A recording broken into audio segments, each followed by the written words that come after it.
project I'm going to show you today is a third grade project. It's called Foreground, Middle Ground, and Background.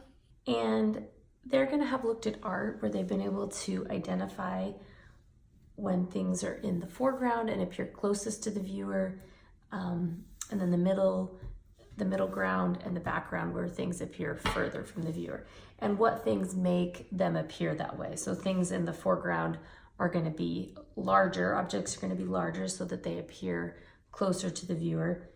They're also typically at the bottom of the paper. The middle ground is somewhere in the middle of the paper, and those objects are a little bit smaller. And then the background is things that appear even smaller, so smaller objects because they're further away. And a lot of times the background is, things like the sky or mountains, things like that. And they're going to learn how those work in looking at different landscapes, seascapes, or cityscapes. And then they're going to make their own seascape.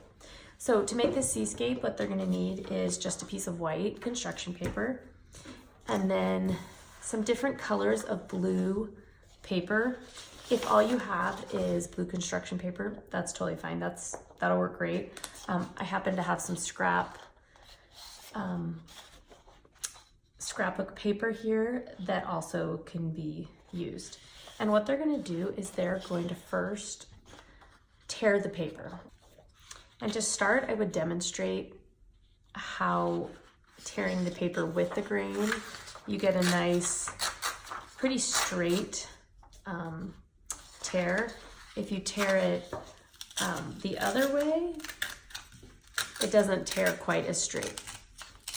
They can do whichever way they choose, but that just, they're making a seascape, so obviously if they tore it against the grain, it would be a lot rougher along the edges. But that's fine, but that would just make their seascape look like a choppier sea. It's really up to them. So I would give each student probably at least each a sheet of blue, a couple colors of blue. And then, like I said, if you have some scrapbook paper, you can throw out some scraps. So I'm just gonna first start tearing my paper into strips.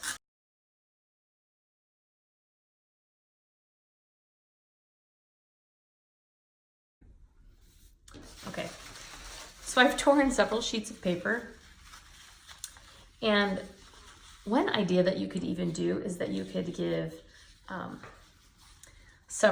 give each kid one type of paper, and then they could trade with other kids or like kids around them, because they're not going to need all this paper. So that's an idea too, is you could give maybe like every other kid a dark blue and a light blue or something like that, and then they can kind of work together, because this is enough paper for 4 or 5 projects. So what they're going to do is they're going to start in their middle ground. So they're going to be starting right here. They don't want to get too close to the top or bottom, and then they're going to be bringing their waves forward. And you can see how you can tell that the waves are in front of each other. And so they're just going to do that. So you can use a glue stick or the glue cups, whatever you prefer to use. I really like using the glue cups if you have them in your supply closet. And if not, you can always ask your school docent if it is something that they'd be willing to put in there.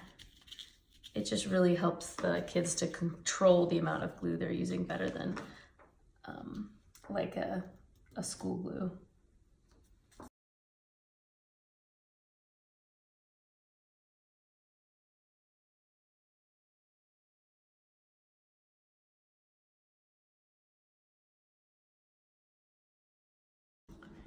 Now I'm at the bottom.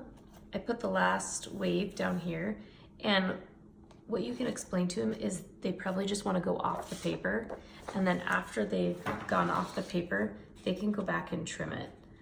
That's the easiest way to get a nice clean edge at the bottom. It could be that they have a piece like this that fits perfectly at the bottom, but if not, they can just do that, and now they're good. So now you can see how you have all these waves that appear like they're one in front of the other, how the water is maybe choppy and they appear in front of each other. So now they need to add some other elements to their seascape. And so one thing that I just have some other colors of paper here, and I have other colors of construction paper as well. It doesn't have to be scrapbook paper. It can be regular construction paper. This is a great time to get out those scraps of paper because they're just going to need small pieces. I just happen to have little pieces right now. So now what they're going to add to this is they're going to add some boats. And so I would encourage them to add 3 boats. And the reason I say 3 boats is that they're going to want to do 1 boat that is in the foreground that appears closest to the viewer. So that would be one that they put somewhere down here, 1 in the middle ground, somewhere here, and then a small one up here somewhere along this top wave that's going to appear in the background, so it's furthest away. They could do more boats if they want, but I would encourage them to do at least 3 because that way they work with a boat in each of the 3 levels of the art. And so boats are great because they're so easy for them to do. They're kind of just semicircles and triangles.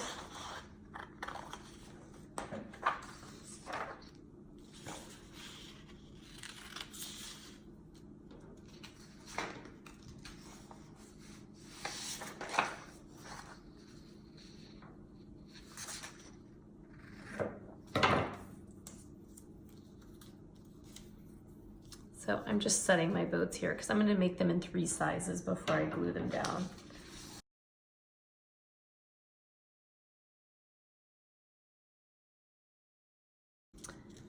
So I have all my pieces cut for my boats, and I did enough pieces for 4 boats. And before I glue them on, I'm going to kind of test out where I want to put them. So this is going to be my largest boat. So it's going to go right here in the foreground. And then your kind of more middle-sized boat is going to be further back, so it's going to be somewhere in the middle. And then I'm going to do these real small boats back here, all the way in the background. So I would have them kind of test them out where they're putting them first, and then once they feel like they're in the right spot based on their size, to go ahead and glue them down. So I'm going to go ahead and glue down my boats.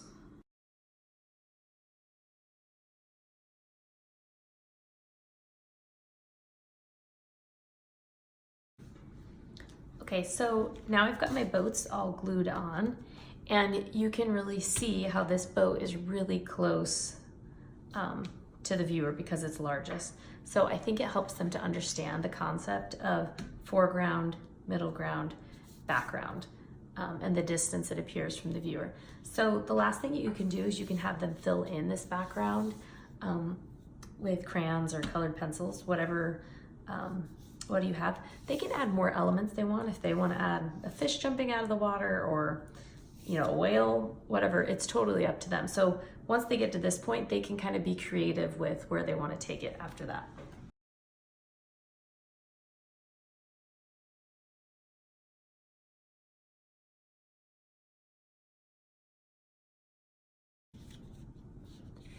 Here's the completed project for the 3rd grade project for foreground, middle ground, and background.